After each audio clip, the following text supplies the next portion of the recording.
மலையில் வாழும் அந்த பார்வதியின் இளைய புதல்வன். தேனெடுத்து திணை வளர்க்கும் சிறு குரத்தி வள்ளியவள் சிந்தையில நின்ற மன்னவா.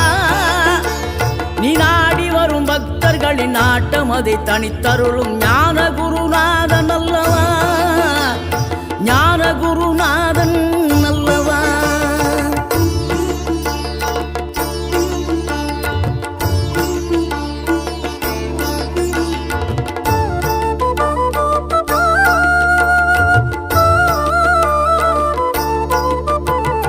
நினைக்கின்ற பொழுதெல்லாம் நிகரில்லா பக்தி ரசம் கொடுக்கின்ற சக்தி வேலும்.